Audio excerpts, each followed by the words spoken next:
Hi students, MBA first semester business കമ്മ്യൂണിക്കേഷനിലെ third മൊഡ്യൂളാണ് നമ്മൾ ഡിസ്കസ് ചെയ്യുന്നത്. അപ്പോൾ ഓൾറെഡി ഫസ്റ്റ് പാർട്ട് നമ്മൾ അപ്ലോഡ് ചെയ്തിട്ടുണ്ട്. ഇതിൻ്റെ സെക്കൻഡ് പാർട്ടാണ് role of audio visual aids and computers in oral presentation.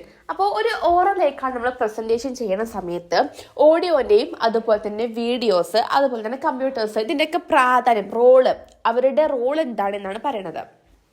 ഒരു ബിസിനസ് പ്രസൻറ്റേഷൻ ചെയ്യുന്ന സമയത്ത് ഈ വിഷ്വലേക്കാണ്ട് നമുക്ക് പെട്ടെന്നൊരു വീഡിയോ രൂപത്തിലാണ് ഒരു സിറ്റുവേഷൻ അവർ കാണിക്കണമെന്നുണ്ടെങ്കിൽ നമുക്ക് പെട്ടെന്ന് നമ്മുടെ മനസ്സിലോട്ട് പതിയും. എത്ര ക്രൂഷ്യൽ ആയിട്ടുള്ളൊരു സ്റ്റേറ്റ്മെൻ്റ് ആണെങ്കിലും അതൊരു വീഡിയോ രൂപത്തിലാകുമ്പോൾ പെട്ടെന്ന് നമുക്കത് മറക്കാതിരിക്കാൻ ശ്രമിക്കും. അതുപോലെ തന്നെ ഓഡിയോൻ്റെ കേസിൽ നമുക്ക് പെട്ടെന്ന് വായിച്ചാൽ മനസ്സിലാവാത്ത ചില കാര്യങ്ങൾ കേൾക്കുമ്പോൾ നമുക്ക് പെട്ടെന്ന് ക്ലിക്കാവും. അപ്പോൾ ഇതൊക്കെയാണ് വിഷ്വലേക്കാണ്ടും അതുപോലെ തന്നെ ഓഡിയോയ്ക്കാണ്ടൊക്കെ നമുക്ക് കിട്ടുന്ന ഉപകാരങ്ങളായിട്ട് ഓറൽ പ്രസൻറ്റേഷനിൽ റോൾ എന്ന് പറയുന്നത്. Role of audio visual aids പറയുന്നത് ഫസ്റ്റ് എൻഹാൻസിങ് അണ്ടർസ്റ്റാൻഡിങ്. അതായത് നമ്മുടെ ഓഡിയൻസ് ആയിട്ട് ഇരിക്കുന്നവർക്ക് പെട്ടെന്ന് ഒരു വിഷ്വലൈസ് ആയിക്കാണ്ട് നമ്മൾ ഈ പറയുന്ന സിറ്റുവേഷൻസ് അവർക്ക് കാണിച്ചു കൊടുക്കുകയാണെന്നുണ്ടെങ്കിൽ അത് പെട്ടെന്ന് അവരുടെ മൈൻഡിലോട്ട് ക്ലിക്കാവും. ഓക്കെ, പെട്ടെന്ന് മനസ്സിലാക്കി എടുക്കാൻ പറ്റും.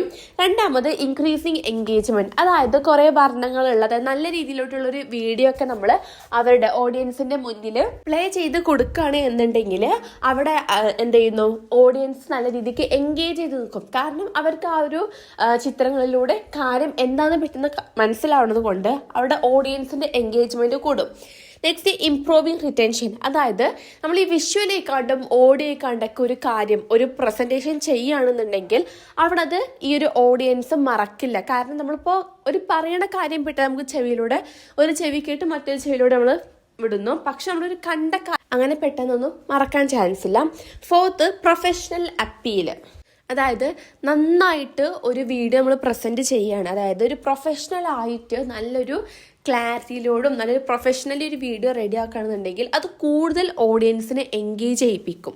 കാരണം അവർക്ക് ആ ഒരു ടോപ്പിക് മനസ്സിലാക്കാൻ വേണ്ടിയിട്ട് ആ ഒരു വീഡിയോയിൽ എല്ലാം ക്ലിയർ ആയിട്ട് നല്ലൊരു ക്ലാരിറ്റിയോട് കൂടി ഒക്കെ കൊടുക്കുകയാണെന്നുണ്ടെങ്കിൽ സ്വാഭാവികമായിട്ടും അത് ഓഡിയൻസിനെ കൂടുതൽ എൻഗേജ് ചെയ്യിപ്പിക്കുന്നു. അപ്പോൾ ഈ ഓഡിയോ വിഷ്വൽ ഇതൊക്കെ ഇങ്ങനെയാണ് റോൾ ചെയ്യുന്നത് ഓറൽ പ്രസൻറ്റേഷനിൽ. അതുപോലെ തന്നെ റോൾ ഓഫ് കമ്പ്യൂട്ടറിൻ്റെ റോൾ എന്താണ്? Content creation. നമ്മൾ കമ്പ്യൂട്ടർ വഴി ഈ ഒരു PPT പ്രസൻറ്റേഷൻ, അബോർഡ്, ക്യാൻവ ഇത് യൂസ് ചെയ്തുകൊണ്ടാണ് നമ്മൾ കോണ്ടന്റിൻ്റെ ഫ്രെയിമുകളൊക്കെ മേക്ക് ചെയ്യുന്നത്. രണ്ട് ഇൻഫോർമേഷൻ ആക്സസിബിലിറ്റി. നമ്മൾ പ്രസൻറ്റേഷൻ ചെയ്യുന്ന സമയത്ത് നമുക്ക് ലൈവായിട്ട് നമുക്കിവിടെ ചാർട്ടുകൾ, അതായത് ഇപ്പോൾ നടക്കുന്ന ചാർട്ടുകൾ, അങ്ങനത്തെ ഓരോ ഫീച്ചേഴ്സ് അവൈലബിൾ ആണ് കമ്പ്യൂട്ടറിൻ്റെ കേസിൽ. Third one seamless delivery. നമുക്ക് സ്മൂത്തായിട്ട് എല്ലാം അവിടെ ഷിഫ്റ്റ് ചെയ്യാനും ചേഞ്ച് ചെയ്യാനും പറ്റുന്നു. അതായത് ഒരു PPT ഓർ ഏതെങ്കിലും ഒരു സ്ലൈഡ് അല്ലെങ്കിൽ ഏതെങ്കിലും സൗണ്ട് എഫക്ട്സ് അതിലോട്ട് ആഡ് ചെയ്യണമെന്നുണ്ടെങ്കിൽ ഏതെങ്കിലും ചേഞ്ച് വരുത്തുന്നുണ്ടെങ്കിൽ അതൊക്കെ സ്മൂത്തായിട്ട് നമുക്ക് കമ്പ്യൂട്ടറിൽ ചെയ്യാൻ പറ്റും. Fourth audience interactions.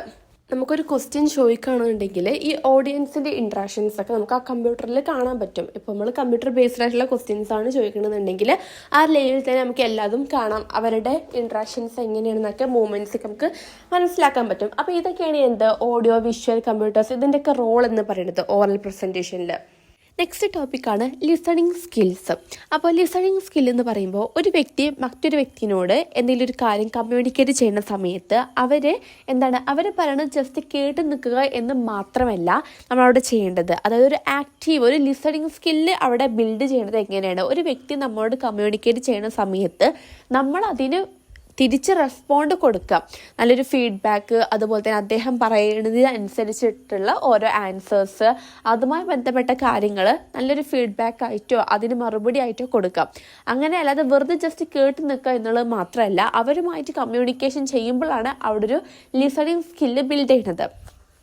അപ്പോൾ അതിലെ എലമെൻറ്റ്സ് എന്ന് പറയുന്നത് റിസീവിങ്. അതായത് ഒരു വ്യക്തി ഒരു കമ്മ്യൂണിക്കേറ്റ് ചെയ്യുന്ന സമയത്ത് നമ്മൾ അവിടെ റിസീവ് ചെയ്യാണ്. അയാൾ എന്താണോ പറയണത് അത് നമ്മൾ കേട്ടുകൊണ്ടിരിക്കുന്നു. അപ്പോൾ അവിടെ നമ്മൾ അയാൾ പറയുന്ന ആ ഒരു ഓഡിയോ ശബ്ദത്തിലൂടെ മാത്രമല്ല അയാളെ നോൺ വെർബൽ, അതായത് ഓരോ ഗസ്റ്റേഴ്സ് ഇതിലൂടെയൊക്കെ നമ്മൾ ഫേസ് എക്സ്പ്രഷൻസ് ഇതിലൂടെയൊക്കെ നമ്മൾ എന്ത് ചെയ്യാണ്, ലിസണിങ് ചെയ്തുകൊണ്ടിരിക്കുകയാണ്. Next understanding. അതായത് അദ്ദേഹം പറയുന്ന കാര്യം നമുക്ക് അണ്ടർസ്റ്റാൻഡബിൾ ആയിരിക്കണം. Then evaluating. അയാൾ പറഞ്ഞ കാര്യം നമ്മൾ ഇവാലുവേറ്റ് ചെയ്യുക, എന്തൊക്കെ ശരി, എന്തൊക്കെ തെറ്റ്, എത്രത്തോളം ശരിയുണ്ടെന്നൊക്കെ എവാലുവേറ്റ് ചെയ്യുന്നു. ദെൻ റെസ്പോണ്ടിങ്, എന്നിട്ട് ഇതൊക്കെ പറഞ്ഞതിന് ശേഷം നമ്മൾ അദ്ദേഹം പറഞ്ഞത് ഇത്രയും നേരം കേട്ട് നിന്നു എന്നുള്ളത് അറിയിക്കാൻ വേണ്ടി നമ്മൾ ഫീഡ്ബാക്ക് കൊടുക്കുക, റെസ്പോണ്ടിങ് കൊടുക്കുക. ഇതാണ് അപ്പോൾ ലിസണിങ് സ്കിൽ എന്ന് പറയുന്നത്. നെക്സ്റ്റ് ടൈപ്സ് ഓഫ് ലിസണിങ് ആണ്. അതിൽ first one active listening. Active listening എന്ന് പറയുമ്പോൾ ഒരു വ്യക്തി തൻ്റെ വർക്കുകളൊക്കെ മാറ്റി വെച്ചുകൊണ്ട് മറ്റൊരു വ്യക്തി എന്താണോ പറയണത് അത് ആക്റ്റീവായിട്ട്, അതായത് ഫുൾ കോൺസെൻട്രേഷൻ കൊടുത്തിട്ട് അത് അവിടെ ഇരുന്ന് കേൾക്കുക. അതിനാണ് ആക്റ്റീവ് ലിസണിങ് എന്ന് പറയുന്നത്. അദ്ദേഹം പറയുന്ന ഓരോ കാര്യങ്ങളും കോൺസെൻട്രേറ്റ് ചെയ്ത് അവിടെ കേട്ട് നിന്നിട്ട് അതിന് അദ്ദേഹം ഉചിതമായിട്ടുള്ള, അതായത് ഫോളോ അപ്പ് ഫീഡ്ബാക്സ് ഒക്കെ കൊടുക്കുക. അതാണ് ആക്റ്റീവ് ലിസണിങ്. ആക്റ്റീവ് എന്ന് പറഞ്ഞാൽ എന്താ, ഭയങ്കര ആക്റ്റീവായിട്ടിരിക്കുക, ആക്റ്റീവായിട്ട് ലിസൺ ചെയ്യാം. Then second one is empathetic listening. ഇവിടെ ഒരു ഉദാഹരണം പറയാന്നുണ്ടെങ്കിൽ, ഇപ്പോൾ തൻ്റെ ഫ്രണ്ട് ഭയങ്കര സങ്കടമായിട്ടിരിക്കുന്ന സമയത്ത് അദ്ദേഹം എന്ത് ചെയ്യുന്നു, ഇയാളോട് എന്താണ് സങ്കടപ്പെട്ടിരിക്കുന്നതെന്ന് പറയുമ്പോൾ സ്വാഭാവികമായിട്ടും അദ്ദേഹത്തിൻ്റെ ഫ്രണ്ട് ഇയാളോട് ഭയങ്കര ഓപ്പൺ അപ്പായിട്ട് കാര്യം പറയും. അപ്പോൾ ഇയാളുടെ ആ ഒരു എംപത്തറ്റിക് സിറ്റുവേഷനിൽ ഇയാൾ എന്ത് ചെയ്യുന്നു, ലിസൺ ചെയ്തിരിക്കുന്നു. അയാൾ പറയുന്ന ആ ഒരു കാര്യത്തെ, അയാളുടെ ഇമോഷൻസ് ഒക്കെ വരുന്ന ആ ഒരു കാര്യങ്ങളിൽ ഇദ്ദേഹം ഭയങ്കര ഡീപ്പായിട്ട് കൊണ്ട് അദ്ദേഹത്തെ ലിസൺ ചെയ്തിരിക്കുന്നു. അതാണ് എംപത്തറ്റിക്. മറ്റാളുടെ സിറ്റുവേഷൻസ് ഒക്കെ മനസ്സിലാക്കിയിട്ട് അങ്ങനെ ഇരിക്കുന്ന, അങ്ങനെ കേട്ട് നിൽക്കുന്ന ആ ഒരു ലിസണിങ് ആണ് എംപത്തറ്റിക് ലിസണിങ്. ക്രിട്ടിക്കൽ ലിസണിങ്, അതായത് ഇവിടെ എന്ത് ചെയ്യുന്നു, അദ്ദേഹം ഒരു കാര്യത്തിൻ്റെ മേലിൽ ഭയങ്കര ശ്രദ്ധാപൂർവ്വം ക്രിട്ടിക്കലായിട്ട് അതിൻ്റെ ഓരോ ഈച്ച് ആൻഡ് എവരി ഓരോ വേർഡ്സും ഓരോ കാര്യങ്ങളും ക്രിട്ടിക്കൽ ശ്രദ്ധാപൂർവ്വം, അതായത് ഫുൾ എന്താ പറയുക, നല്ല ശ്രദ്ധാപൂർവ്വം അത് കേട്ട് നിൽക്കുക. ഒരു എക്സാമ്പിൾ പറയാന്നുണ്ടെങ്കിൽ, ഒരു പ്രൊഡക്റ്റ് വാങ്ങാൻ പോകുന്ന സമയത്ത് ഒരു ഷോപ്പ് കീപ്പർ ഈ ഒരു പ്രൊഡക്റ്റിനെ പറ്റിയിട്ട് ഇത്രയും കാര്യങ്ങൾ, അതിൻ്റെ ഓരോ ഫീച്ചേഴ്സൊക്കെ പറഞ്ഞു കൊടുക്കുന്ന സമയത്ത് അദ്ദേഹം ഈ ഓരോ ഫീച്ചേഴ്സും ശ്രദ്ധാപൂർവ്വം കേട്ടുകൊണ്ട് നിൽക്കുക. കാരണം ആ ഒരു പ്രൊഡക്റ്റ് വാങ്ങണം, അതൊരു ക്രിട്ടിക്കൽ സിറ്റുവേഷനാണ്. കാരണം അതിൻ്റെ ഓരോ ഫീച്ചേഴ്സും കേട്ടിട്ട് അദ്ദേഹം അത് റിയലൈസ് ചെയ്യാണ്, അത് നല്ല രീതിയിലോട്ട് ലിസൺ ചെയ്യാണ്, വേണോ വേണ്ടേ എന്ന് തീരുമാനിക്കാൻ വേണ്ടിയിട്ട്. അതാണ് ക്രിട്ടിക്കൽ തിങ്കിങ് എന്ന് പറയുന്നത്. നെക്സ്റ്റ് ക്രിട്ടിക്കൽ ലിസണിങ് ആയിരുന്നു. Next comprehensive listening. ഇവിടെ കോംപ്രിഹെൻസീവ് എന്ന് പറയുമ്പോൾ, ഇപ്പോൾ എന്തെങ്കിലും ഒരു കാര്യത്തിനെ കുറിച്ച് കുറച്ച് ഇൻഫോർമേഷൻസോ അല്ലെങ്കിൽ എന്തെങ്കിലും ഒരു ടിപ്സോ എന്തെങ്കിലും കൊടുക്കുകയാണെന്നുണ്ടെങ്കിൽ അത് നമ്മൾ കൃത്യമായിട്ട് ലിസൺ ചെയ്തിട്ട് അത് പിന്നെ നമ്മൾ എന്ത് ചെയ്യുക, ഒരു ഫിഗർ ഔട്ട് ചെയ്ത് വെക്കുക. ഒരു എക്സാമ്പിൾ പറയുകയാണെന്നുണ്ടെങ്കിൽ, ഒരു പ്രൊജക്റ്റ് മേക്ക് ചെയ്യാൻ ഒരു വ്യക്തിനോട് പറയുകയാണെന്നുണ്ടെങ്കിൽ അവിടെ നമ്മൾ കുറച്ച് ഇൻഫോർമേഷൻസ് കൊടുക്കും. അപ്പോൾ അത്തരം പ്രൊവൈഡ് ചെയ്യുന്ന ഇൻഫോർമേഷൻസൊക്കെ ഇയാൾ എന്ത് ചെയ്യുന്നു, പോയിൻ്റ് ഔട്ട് ചെയ്ത് ലിസൺ ചെയ്യാം. മാക്സിമം പറയുന്ന പോയിൻറ്റ്സ്, ആ ഒരു ഇൻഫോർമേഷൻസ് ലിസൺ ചെയ്തിട്ട് കുറച്ച് കഴിയുമ്പോൾ എന്ത് ചെയ്യുക, ആ ഒരു പ്രൊജക്റ്റ് ഉണ്ടാക്കിയെടുക്കുക. കൊടുത്ത ഇൻഫോർമേഷൻസ് വെച്ചിട്ട് അയാളൊരു പ്രൊജക്റ്റ് ഉണ്ടാക്കുന്നു. അപ്പോൾ അതാണ് കോംപ്രിഹെൻസീവ്. അങ്ങനത്തെ സിറ്റുവേഷനിലാണ് കോംപ്രിഹെൻസീവ് ലിസണിങ് ഉണ്ടാവുന്നത്. ഇതാണ് ലിസണിങ്ങിൻ്റെ ടൈപ്സ്. നെക്സ്റ്റ് ടോപ്പിക്കാണ് ബാരിയേഴ്സ് ടു ലിസണിങ്. അതായത് നമ്മൾ ഒരു വ്യക്തിനെ കേട്ടുകൊണ്ടിരിക്കുന്ന സമയത്ത് അവിടെ ബാരിയേഴ്സ്, നമുക്ക് കേൾക്കാം, അതായത് ഒരു വ്യക്തിനെ നമുക്ക് ലിസൺ ചെയ്യാൻ കഴിയാതിരിക്കാനുള്ള കുറച്ച് റീസൺസ്, ബാരിയേഴ്സ് ഒക്കെ ഉണ്ട്. അപ്പോൾ അത് എന്തൊക്കെയാണ് നമുക്ക് ഡിസ്കസ് ചെയ്യാം. First one physical barriers. അതായത് നമുക്ക് ശാരീരികമായിട്ട് എന്തെങ്കിലും ബാരിയേഴ്സ് സംഭവിക്കാം. ഇപ്പോൾ നമുക്ക് കേൾക്കാൻ പറ്റാത്ത, ഇപ്പോൾ ചെവിക്ക് എന്തെങ്കിലും ഒരു പ്രശ്നമൊക്കെ ഉള്ള ഒരാളാണ് എന്നുണ്ടെങ്കിൽ മറ്റൊരാൾ കമ്മ്യൂണിക്കേഷൻ ചെയ്യുന്ന സമയത്ത് നമുക്ക് പ്രോപ്പറായിട്ട് കേൾക്കാൻ പറ്റണമെന്നില്ല. അപ്പോൾ അവിടെ അങ്ങനെ ഒരു ബാരിയർ, ലിസണിങ് ബാരിയർ അവിടെ അങ്ങനെ സംഭവിക്കാനുള്ള ചാൻസ് ഉണ്ട്. അതുപോലെ തന്നെ നമ്മൾ ഫോൺ കോളിലൂടെയാണ് കമ്മ്യൂണിക്കേഷൻ ചെയ്യുന്നത്. അപ്പോൾ ഒരു വ്യക്തി ലിസൺ ചെയ്തുകൊണ്ടിരിക്കുന്ന സമയത്ത് നെറ്റ് സ്ലോ ആവുകയാണെങ്കിൽ അവിടെ കട്ടാക്കുന്നു. അങ്ങനെ ഒരു കമ്മ്യൂണിക്കേഷൻസ് ബാരിയർ ഉണ്ടാവാനുള്ള ചാൻസ് ഉണ്ട്. അതുപോലെ തന്നെ കമ്മ്യൂണിക്കേഷൻസ് ചെയ്ത് കൊണ്ടിരിക്കുന്ന സമയത്ത് പുറത്തുനിന്ന് എന്തെങ്കിലും ഒരു എക്സ്റ്റേണൽ ആയിട്ട് നോയ്സ് വരിക. അപ്പോൾ ഇപ്പോൾ റോഡ് പണി അല്ലെങ്കിൽ വേറെ മെഷീൻസ് ഓൺ ആക്കിക്കൊണ്ട് അങ്ങനെ എന്തെങ്കിലും ഒരു സൗണ്ട് വരികയാണെന്നുണ്ടെങ്കിൽ അതൊക്കെ കമ്മ്യൂണിക്കേഷൻ്റെ, അതായത് ലിസണിങ്ങിൽ അതൊക്കെ ബാരിയേഴ്സാണ്, തടസ്സങ്ങളാണ് പറയണത്.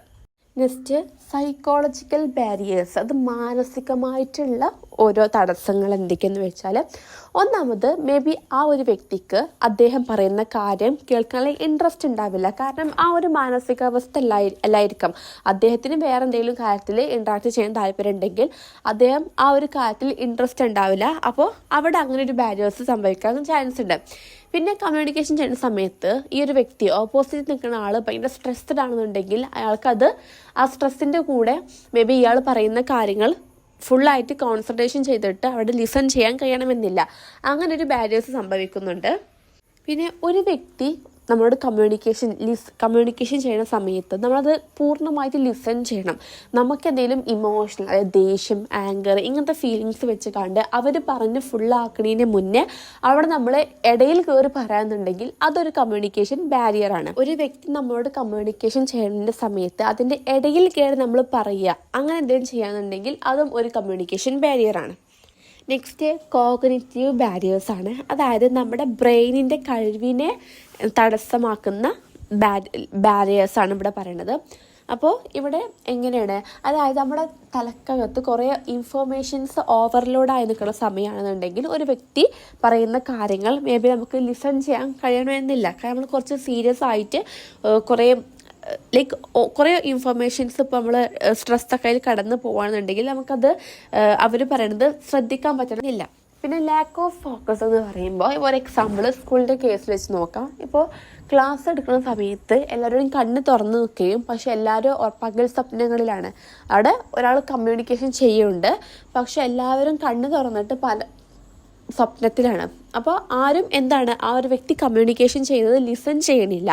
അപ്പോൾ അവിടെ ഒരു ബാരിയർ സംഭവിക്കുന്നു. പിന്നെ മെമ്മറി ലോസ് ഒക്കെ ഉണ്ടെന്നുണ്ടെങ്കിൽ ഇപ്പോൾ നമ്മളൊരു കാര്യം പറയുമ്പോൾ ആദ്യം പറഞ്ഞത് നമുക്ക് ഓർമ്മ ഉണ്ടാവില്ല. അപ്പോൾ അവിടെയും അങ്ങനെ ഒരു ബാരിയേഴ്സ് അവിടെ സംഭവിക്കുന്നുണ്ട്. Next culture and language barriers. അപ്പോൾ കൾച്ചർ എന്ന് പറയുമ്പോൾ എല്ലാ നാട്ടിലും ഒരേ ഒരു കൾച്ചറൽ ആവണം എന്നുള്ള. അപ്പോൾ പല നാട്ടിലും ഈ ഹഗ്ഗിങ് ചില സ്ഥലത്ത് അതൊരു പൊതുവെ ആണെങ്കിലും പല നാടുകളിലും അത് വേറൊരു ടച്ചിങ്ങിൻ്റെ കൾച്ചറാണ് വരുന്നത്. അപ്പോൾ അത് ഒരു ബാരിയേഴ്സ് ഉണ്ടാക്കുന്നുണ്ട് ലിസണിങ്ങിൽ. അതുപോലെ തന്നെ ലാംഗ്വേജിൻ്റെ കേസ് പറയുകയാണെന്നുണ്ടെങ്കിൽ എല്ലാ നാട്ടിലും ഡിഫറെൻറ്റ് ലാംഗ്വേജ് ആയതുകൊണ്ട് തന്നെ അവർ പറഞ്ഞ ഓരോ വേർഡ്സിൽ സെൻറ്റൻസിലൊക്കെ ഒരു ഡിഫറൻസ്, ഒരു തെറ്റുകൾ ഉണ്ടാകുന്നത് കാരണം അവിടെ ലിസണിങ്ങിൽ ബാരിയേഴ്സ് സംഭവിക്കുന്നു. നെക്സ്റ്റ് ഇൻ്റർപേഴ്സണൽ ബാരിയേഴ്സ് ആണ്. അതായത് രണ്ട് വ്യക്തികൾ തമ്മിൽ നല്ല അറിയണത് കാരണം ഉണ്ടാകുന്ന ബാരിയേഴ്സ് എന്തൊക്കെയെന്ന് വെച്ചാൽ, ഒരു വ്യക്തിയെ നല്ല രീതിയിൽ കമ്മ്യൂണിക്കേഷൻ ചെയ്യുന്ന സമയത്ത് അദ്ദേഹത്തിനോടുള്ള വിശ്വാസക്കുറവ് കാരണം എന്ത് ചെയ്യുന്നു, ഈ ഒരു വ്യക്തി ലിസൺ ചെയ്യാതെ വെക്കുന്നു, അങ്ങനെ ഒരു ബാരിയർ ഉണ്ടാക്കുന്നു. അതുപോലെ തന്നെ രണ്ട് വ്യക്തികൾ തമ്മിൽ സംസാരിക്കുമ്പോൾ ഒരാൾക്ക് ഒരു സബോർഡിനേറ്റ്, ഒരു തൊഴിലാളിയുടെ ഒരു ഫീല് കിട്ടുകയും എന്നാൽ മറ്റാൾ ഡൊമിനേറ്റ്, ഒരു ഉന്നത പദവിയിൽ നിൽക്കുന്ന ആ ഒരു ആളുടെ ഫീലിങ്ങും ആണ് എന്നുണ്ടെങ്കിൽ അവിടെ എന്ത് ചെയ്യുന്നു, ലിസണിങ്ങിൽ ബാരിയേഴ്സ് സംഭവിക്കുന്നു. അതുപോലെ തന്നെ ഒരാൾ ഒരു കാര്യം പറയുന്ന സമയത്ത് അയാളെ കുറേ നേരമായിട്ട് എന്ത് ചെയ്യുന്നു, ആ ഒരു കാര്യത്തിൽ നിന്ന് ഡിസ്ട്രാക്റ്റ് ചെയ്യിപ്പിക്കുക. അതായത് അയാൾ പറയുന്ന ഇടയിൽ കയറി ഇയാൾ എന്തെങ്കിലും പറയുമ്പോൾ അത് അയാൾ പറയാനുള്ള ഫ്ലോ അദ്ദേഹത്തിന് നഷ്ടപ്പെടുന്നു. അങ്ങനെയും ബാരിയേഴ്സ് സംഭവിക്കാം. നെക്സ്റ്റ് ബാരിയറാണ് ടെക്നോളജിക്കൽ ബാരിയേഴ്സ് എന്ന് പറയുമ്പോൾ ഇവിടെ നമുക്ക് ഇപ്പോൾ ഫോൺ അങ്ങനത്തെ ഡിജിറ്റലായിട്ടുള്ള ഓരോ കാര്യങ്ങൾ ഇതിലൂടെ നമ്മൾ ഒരു കമ്മ്യൂണിക്കേഷൻ ചെയ്യുന്ന സമയത്ത് അവിടെ നമുക്ക് ലിസണിങ്ങിൽ ബാരിയേഴ്സ് വരുന്നു. കാരണം നെറ്റ് സ്ലോ അങ്ങനെ എന്തെങ്കിലും കാര്യങ്ങൾ അങ്ങനെ എന്തെങ്കിലും വരികയാണെന്നുണ്ടെങ്കിൽ അവിടെ നമ്മളെ കോള് കട്ടായിട്ട് നമുക്ക് ആ ഒരു ലിസണിങ് അവിടെ നമുക്ക് ചെയ്യാൻ പറ്റുന്നില്ല. അവിടെ നമുക്കൊരു ബാരിയർ സംഭവിക്കുന്നു. അതുപോലെ തന്നെ ഒരു വ്യക്തി നമ്മളോട് സംസാരിക്കുന്ന സമയത്ത് ഈ ഫോണിൻ്റെ യൂസ് കാരണം നമ്മൾ എന്ത് ചെയ്യുന്നു, അവർ പറയുന്നത് ശ്രദ്ധിക്കാതെ ഫോണിലോട്ട് ഇൻട്രാക്ട് ചെയ്യുന്നു. നെക്സ്റ്റ് ആറ്റിറ്റ്യൂഡൽ ബാരിയേഴ്സ് എന്ന് പറയുമ്പോൾ ഇവിടെ ഒരു വ്യക്തിക്ക് എല്ലാം അറിയാം എന്നുള്ള ഒരു അമിതമായിട്ടുള്ള ഒരു ഓവർ കോൺഫിഡൻസ് കാരണം ഉണ്ടാകുന്ന ബാരിയേഴ്സ്. ഒരു വ്യക്തി നമ്മളോട് എന്തെങ്കിലും കാര്യം പറയുമ്പോൾ അത് നമ്മൾ അംഗീകരിക്കാൻ റെഡിയല്ല. തനിക്കെല്ലാം അറിയാം, അതുകൊണ്ട് അത് കേൾക്കേണ്ട ആവശ്യമില്ല എന്ന് വിചാരിച്ചുകൊണ്ട് ആ ഒരു ലിസണിങ് അദ്ദേഹം ബാരിയറാക്കുന്നു. അവിടെ അദ്ദേഹം എന്ത് ചെയ്യുന്നു, പ്രോപ്പറായിട്ട് ലിസൺ ചെയ്യുന്നില്ല. ഇതാണ് ആറ്റിറ്റ്യൂഡിനൽ ബാരിയേഴ്സ്. അതൊരു ഇത്തരം ഈഗോ അല്ലെങ്കിൽ അറോഗൻസ്, അഹങ്കാരം എന്ന് തന്നെ പറയാം. പിന്നെ ഇംപേഷ്യൻസ് പറയേണ്ടത്, അതായത് ഒരു വ്യക്തി സംസാരിച്ചു കൊണ്ടിരിക്കുന്ന സമയത്ത് ഇയാൾ എന്ത് ചെയ്യുന്നു, ഇടയിൽ കയറി സംസാരിച്ചിട്ട് അദ്ദേഹത്തിന് പറയാനുള്ള പോയിന്റ്സ് മാത്രം പറയുന്നു, മറ്റൊരാളെ സംസാരിക്കാൻ സമ്മതിക്കാതെ അദ്ദേഹത്തിന് എന്താണോ പറയാനുള്ളത് അത് മാത്രം അദ്ദേഹം അവിടെ പറഞ്ഞു തീർക്കുന്നു, എഫക്റ്റ് ചെയ്യുന്നു. Next environmental barriers. അതായത് ഒരു വ്യക്തി നമുക്ക് പ്രസൻറ്റേഷൻ എടുക്കുന്ന സമയത്ത് ഇതിൻ്റെ ഓഡിയൻസ്, ലിസൺ ചെയ്യേണ്ട ഓഡിയൻസ്, അവർക്ക് ബാരിയേഴ്സ് സംഭവിക്കും. എങ്ങനെ? അതായത് അവിടുത്തെ ലൈറ്റിങ്, അതുപോലെ തന്നെ അവിടെ ഒരു സീറ്റ് അൺകംഫർട്ടബിൾ ആണ്, അതുപോലെ തന്നെ എൻവിറോൺമെൻറ്റ് സറൗണ്ടിങ്സ് ഒക്കെ ഒരു അൺകംഫർട്ടബിൾ ആണ് എന്നുണ്ടെങ്കിൽ സ്വാഭാവികമായിട്ടും അവിടെ എന്ത് ചെയ്യുന്നു, ആ ഒരു ലിസണിങ്ങിൽ ബാരിയേഴ്സ്, ഒരു തകർച്ച സംഭവിക്കും. അപ്പോൾ ഇതൊക്കെയാണ് ലിസണിങ്ങിൻ്റെ ബാരിയേഴ്സ് ആയിട്ട് വരുന്നത്. Next topic strategies for listening. അതായത് നല്ല രീതിയിലോട്ട് ലിസൺ ചെയ്യാനുള്ള സ്ട്രാറ്റജികൾ എന്തൊക്കെയാണ് ചോദിക്കുമ്പോൾ, first one is show genuine interest. അതായത് നമ്മളൊരു ഇൻട്രസ്റ്റ്, ഒരു വ്യക്തി അവിടെ നിന്ന് പ്രസൻറ്റേഷൻ ചെയ്യുന്ന സമയത്ത് അല്ലെങ്കിൽ കമ്മ്യൂണിക്കേഷൻ ചെയ്യുന്ന സമയത്ത് നമ്മളോടൊരു ഇൻട്രസ്റ്റ് കാണിക്കുക. നല്ല രീതിക്ക് അത് ലിസൺ ചെയ്യുക, കേൾക്കുക. അദ്ദേഹം എന്താണോ പറയണത് അതിന് നമ്മൾ ഒന്നെങ്കിൽ തലയാട്ടിക്കൊണ്ടും അങ്ങനെ യെസ് എന്ന് പറഞ്ഞുകൊണ്ടും അതിലൊരു സ്മൈൽ കൊടുത്തുകൊണ്ടും നമ്മൾ എന്ത് ചെയ്യുന്നു, അതിൽ നമ്മൾ എൻഗേജ്ഡ് ആണ്, അവിടെ നമ്മൾ ഇൻട്രസ്റ്റ് കാണിക്കുന്നുണ്ട് എന്നുള്ളത് അവരറിയിക്കുക. രണ്ടാമത് പ്രാക്ടീസ് മൈൻഡ്ഫുൾ ലിസണിങ് ആണ്. ഇവിടെ നമ്മൾ കൂടുതൽ കോൺസെൻട്രേഷൻ ചെയ്യുക. അതായത് നമ്മളിവിടെ ലിസൺ ചെയ്തുകൊണ്ടിരിക്കുന്ന സമയത്ത് ഒരിക്കലും മറ്റൊരു ആക്ടിവിറ്റിയിൽ ഇൻട്രാക്ട് ചെയ്യാതിരിക്കുക. അതെല്ലാം മാറ്റി വെച്ചുകൊണ്ട് നമ്മൾ ഇതിലോട്ട് മാത്രം കോൺസെൻട്രേഷൻ ചെയ്യുക. യൂസ് വെർബൽ ക്യൂസ്, അതായത് നമ്മൾ ലിസണിങ് ചെയ്യുന്നുണ്ട് എന്ന് അറിയിക്കാൻ വേണ്ടിയിട്ട് അദ്ദേഹം ഒരു കമ്മ്യൂണിക്കേഷൻ ഇങ്ങോട്ട് ചെയ്യുന്ന സമയത്ത് നമ്മൾ അങ്ങോട്ടൊരു കമ്മ്യൂണിക്കേഷൻ വെർബലി അയക്കാണ്ട് എന്തെങ്കിലും പറയുക. ചെറിയ എന്തെങ്കിലും യെസ് സർ കണ്ടിന്യൂഷൻ ചെയ്തോളൂ, അങ്ങനെ എന്തെങ്കിലും ചെറിയത് നമ്മൾ അവർ പറയുന്നത് ശ്രദ്ധിക്കുന്നുണ്ട്, ലിസൺ ചെയ്യുന്നുണ്ട് എന്ന് മനസ്സിലാക്കി കൊടുക്കാൻ വേണ്ടിയിട്ട് എന്തെങ്കിലും കണ്ടിന്യൂ ആയിട്ട് അവർക്ക് പറഞ്ഞു കൊടുക്കുക.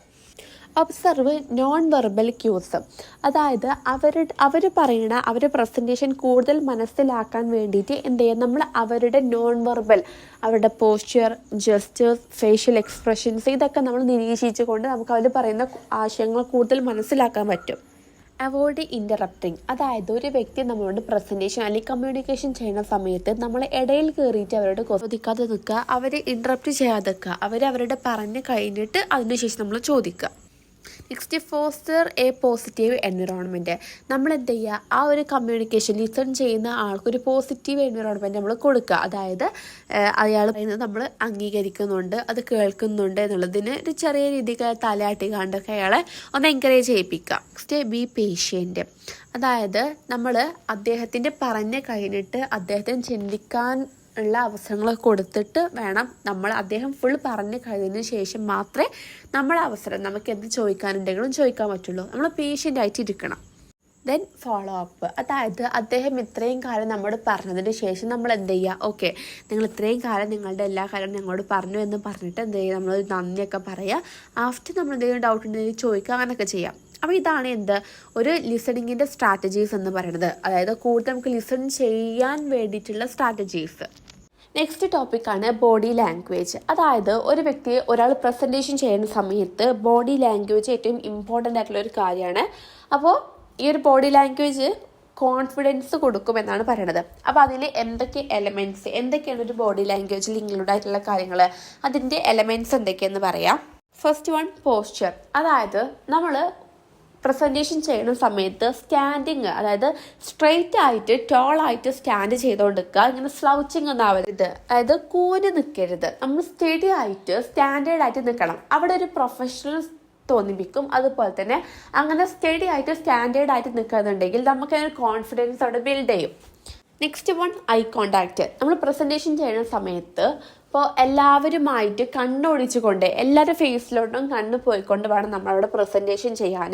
അപ്പോൾ ഇങ്ങനെ ഒരു ഐ കോണ്ടാക്റ്റ് ബിൽഡ് ചെയ്തെടുക്കണമെന്നുണ്ടെങ്കിൽ നമ്മുടെ റൂമിൽ 4 ചുറ്റും നോക്കി നമ്മൾ സംസാരിക്കാൻ പ്രാക്ടീസ് ചെയ്യുക. അങ്ങനെയാണെന്നുണ്ടെങ്കിൽ നമുക്കൊരു സ്റ്റേജിലൊക്കെ പോകുകയാണെന്നുണ്ടെങ്കിൽ അവിടെയുള്ള ഓഡിയൻസുമായിട്ട് എല്ലാ ഓഡിയൻസിൻ്റെ ഫേസിലോട്ട് നമ്മളെ ഐ കോണ്ടാക്റ്റ് പോകും. അപ്പോൾ അത് മാത്രമല്ല, നമ്മൾ കുറേ നേരം ഒരാളെ മാത്രം ഫോക്കസ് ചെയ്ത് ഒരാൾ മാത്രം ഐ കോണ്ടാക്ട് ചെയ്ത് ഒരിക്കലും കമ്മ്യൂണിക്കേഷൻ ചെയ്യരുത്. അത് നമുക്ക് കോൺഫിഡൻസ് കുറയ്ക്കാനുള്ള ചാൻസ് ഉണ്ട്. അപ്പോൾ എല്ലാവരുമായിട്ട് കമ്മ്യൂണിക്കേഷൻ അങ്ങനെ ഐ കോണ്ടാക്ട് വെച്ച് കമ്മ്യൂണിക്കേഷൻ ചെയ്യണം. ഗെസ്റ്റേഴ്സ്, അതായത് നമ്മൾ കമ്മ്യൂണിക്കേഷൻ ചെയ്യുന്ന സമയത്ത് ആംഗ്യങ്ങളൊക്കെ യൂസ് ചെയ്യുക. നമ്മൾ എന്താണ് പറയണതെന്നുണ്ടെങ്കിൽ അത് കൂടുതൽ അവർക്ക് മനസ്സിലാക്കാനൊക്കെ വേണ്ടിയിട്ട് ഈ ഒരു ആംഗ്യങ്ങൾ അവർക്കത് കുറച്ചുകൂടി ലിസണിങ്ങിനെ ബെറ്റർഫുൾ ആക്കും. അതുപോലെ തന്നെ ഈ ആംഗ്യം കാണിക്കുക എന്ന് പറയുമ്പോൾ നമ്മൾ ഒരിക്കലും ഒരാളുടെ മുഖത്ത് നോക്കിയിട്ട് കൈവിരൽ യൂസ് ചെയ്ത് കണ്ട് നമ്മളങ്ങനെ പോയിന്റ് ഔട്ട് ചെയ്ത് സംസാരിക്കാൻ പാടില്ല. കാരണം അതൊരു അഗ്രസീവാണ്. അത് അവരോട് ദേഷ്യപ്പെടുന്നതിന് തുല്യമാണ് കൈവിരൽ പോയിന്റ് ഔട്ട് ചെയ്ത് കണ്ട് ഒരു വ്യക്തിനോട് സംസാരിക്കുന്നത്. അങ്ങനെ ഒരിക്കലും ചെയ്യാൻ പാടില്ല. ഗെസ്റ്റേഴ്സ് മീൻസ് നമ്മൾ കൈ കെട്ടിക്കൊണ്ടും കൈയിൻ്റെ മൂവ്മെൻറ്റ്സ് ആക്ഷൻസ് ഉണ്ടാക്കിക്കൊണ്ടൊക്കെ നമുക്ക് എന്തെങ്കിലും കമ്മ്യൂണിക്കേറ്റ് ചെയ്യാൻ പറ്റും. Next one, facial expression. നമ്മൾ കമ്മ്യൂണിക്കേഷൻ ചെയ്യുന്ന സമയത്ത് നമ്മുടെ ഫേഷ്യലിൽ എന്ത് ചെയ്യുന്നു, കുറച്ച് എക്സ്പ്രഷൻസ് ഒക്കെ വരുത്തണം. അതായത് നമ്മളിപ്പോൾ ഫേസിലൊരു എക്സ്പ്രഷൻ ഇല്ലാതെ ഇപ്പോൾ ഹാപ്പി അല്ലെങ്കിൽ സാഡ് അങ്ങനത്തെ എന്തെങ്കിലും ഒരു കാര്യം നമ്മൾ പറയുന്ന സമയത്ത് ഫേസിലൊരു എക്സ്പ്രഷൻ ഇല്ലാതെ പറയുകയാണെന്നുണ്ടെങ്കിൽ മേ ബി അത് അവർക്ക് ഏത് ഇമോഷനിലാണ് നമ്മൾ പറയണമെന്ന് അവർക്ക് മനസ്സിലാക്കാൻ പറ്റില്ല. അപ്പോൾ നമ്മുടെ ഫേസിൽ കുറച്ച് എക്സ്പ്രഷൻ വെക്കുകയാണെന്നുണ്ടെങ്കിൽ നമ്മൾ പറയുന്ന കാര്യം അവർക്ക് കൂടുതൽ പെട്ടെന്ന് ക്യാച്ചപ്പ് ചെയ്യാൻ പറ്റും. നെക്സ്റ്റ് മൂവ്മെൻ്റ് ആണ്.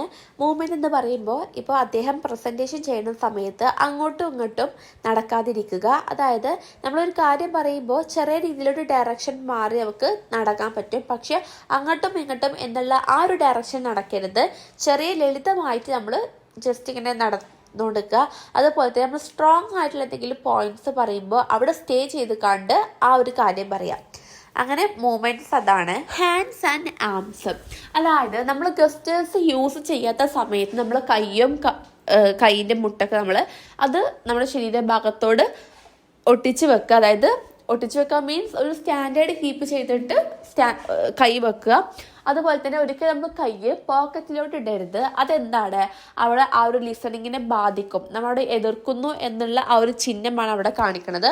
ഒരിക്കലും കൈ പോക്കറ്റിൽ ഇടാൻ പാടില്ല. Next voice and breathing.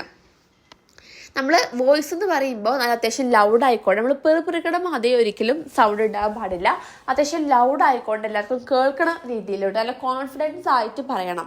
അതായത് ഉച്ചത്തിൽ പറയാന്നുണ്ടെങ്കിൽ അതിനർത്ഥം അവിടെ കോൺഫിഡൻസ് ബിൽഡ് ചെയ്യുന്നു എന്നുള്ളതാണ്. ബ്രീത്തിങ് എന്ന് പറയുമ്പോൾ ബ്രീത്തിങ് എടുക്കാം, പക്ഷെ അതൊരു ബ്രീത്തിങ്ങിലൊക്കെ സൗണ്ട് ലോ കുറച്ചിട്ട് ആക്കുമ്പോൾ സ്ലോലി നമ്മൾ ഈ ഒരു പ്രസൻറ്റേഷൻ പറഞ്ഞു തീർത്താൽ മതി. അപ്പോൾ ഇതാണ് എന്തൊരു ബോഡി ലാംഗ്വേജിൻ്റെ elements. Relevance of body language എന്ന് പറയുമ്പോൾ ഒരു പ്രസൻറ്റേഷൻ ചെയ്യുന്ന സമയത്ത് ബോഡി ലാംഗ്വേജ് എത്രത്തോളം റെലവൻസ് ആണ് എന്നാണ് ഇവിടെ പറയുന്നത്. അതായത് നമുക്ക് ഏറ്റവും കൂടുതൽ വേണ്ടത് എന്താണ്, ബോഡി ലാംഗ്വേജ്, ഗസ്റ്റേഴ്സ്, അങ്ങനെ ആംഗ്യങ്ങൾ വെച്ചുകൊണ്ട് നമ്മൾ മറ്റുള്ളവർക്ക് ആശയവിനിമയം നടത്തി അവർക്ക് മനസ്സിലാക്കി കൊടുക്കുന്നു. ബോഡി ലാംഗ്വേജിൻ്റെ ആവശ്യകത, റെലവൻസ് എന്നാണ്. ഫസ്റ്റ് എൻഹാൻസ് കമ്മ്യൂണിക്കേഷൻ പെട്ടെന്ന് അവർക്ക് മനസ്സിലാക്കി എടുക്കാൻ പറ്റും. കാരണം നമ്മുടെ ഗസ്റ്റേഴ്സും എല്ലാം ഇങ്ങനത്തെ ആംഗ്യങ്ങളൊക്കെ കാണിക്കണ വഴി, നമ്മുടെ ഫേഷ്യൽ എക്സ്പ്രഷനൊക്കെ കാണുന്നത് വഴി പെട്ടെന്ന് അവർക്ക് കാര്യങ്ങൾ മനസ്സിലാക്കാൻ പറ്റുന്നു. Build rapport and trust. Eye contact ചെയ്യുന്ന വഴി നമ്മൾ ഓരോ വ്യക്തികളിലോട്ടും ഐ കോണ്ടാക്ട് ചെയ്തുകൊണ്ട് എന്ത് ചെയ്യുന്നു, അവരുമായിട്ട് കമ്മ്യൂണിക്കേഷൻസ് പ്രസൻറ്റേഷൻ കൊടുക്കണോ. അങ്ങനെ ഒരു കേസിൽ നമ്മൾ പെട്ടെന്ന് അവർക്കത് മനസ്സിലാക്കണം. ഓരോ വ്യക്തിനെയും ഐ കോണ്ടാക്റ്റ് ഒക്കെ ചെയ്ത് ഇത് കാര്യം പറഞ്ഞു കൊടുക്കുമ്പോൾ അത് അവർക്ക് പെട്ടെന്ന് ക്യാച്ച് ചെയ്യാൻ പറ്റുന്നു. ബോഡി ലാംഗ്വേജ് കാരണം പ്രസൻറ്റേഷൻ ആൻഡ് ലീഡർഷിപ്പ് ഇമ്പ്രൂവ് ആകുന്നു. അതായത് നമ്മൾ ബോഡി ലാംഗ്വേജ്, നമ്മൾ കൈ കൊണ്ടുള്ള ആംഗ്യങ്ങളും അതുപോലെ തന്നെ നമ്മൾ സ്റ്റാൻഡിറ്റീസ് ആയിട്ട് നിൽക്കുന്ന ആ ഒരു പോസ്ചറും ഒക്കെ വെച്ച് നോക്കുമ്പോൾ നമ്മുടെ പ്രസൻറ്റേഷൻ കൂടുതൽ എന്ത് ചെയ്യുന്നു, ഇമ്പ്രൂവ് ആകുന്നു. അതുപോലെ നമുക്ക് ലീഡർഷിപ്പും അവിടെ ഇമ്പ്രൂവ് ആവും. Next assist in interpreting intentions. അതായത് അവർ ഈ ഒരു ബോഡി ലാംഗ്വേജുമായിട്ട് കണക്ട് ചെയ്ത് പറയാൻ ഉദ്ദേശിക്കുന്നത് നമുക്ക് ആ ഒരു ഗസ്റ്റേഴ്സെന്നും ഫേഷ്യൽ എക്സ്പ്രഷൻസെന്നും ഐ കോണ്ടാക്റ്റെന്നും ഒക്കെ നമുക്ക് പെട്ടെന്ന് മനസ്സിലാക്കി എടുക്കാൻ പറ്റും. Effective professional success. അതായത് ബോഡി ലാംഗ്വേജ് വഴി നമ്മുടെ പ്രസൻറ്റേഷൻ ഇമ്പ്രൂവ് ആവുകയും നമ്മുടെ പ്രൊഫഷനിൽ തന്നെ സക്സസ് ആവാനും കാരണമാണ്. Next key to conflict resolution. നമ്മൾ കോൺഫ്ലിക്റ്റ് അറിയുമ്പോൾ ഓരോ പ്രശ്നങ്ങൾ നമ്മൾ തുറന്ന് കണ്ടുള്ള ഒരു കൈ മൂവ്മെൻറ്റ്സിലൂടെയൊക്കെ കമ്മ്യൂണിക്കേഷൻ ചെയ്യണ വഴി അവിടെ കോൺഫ്ലിക്റ്റ് ഒക്കെ കുറയുന്നു. Next personal branding and perception.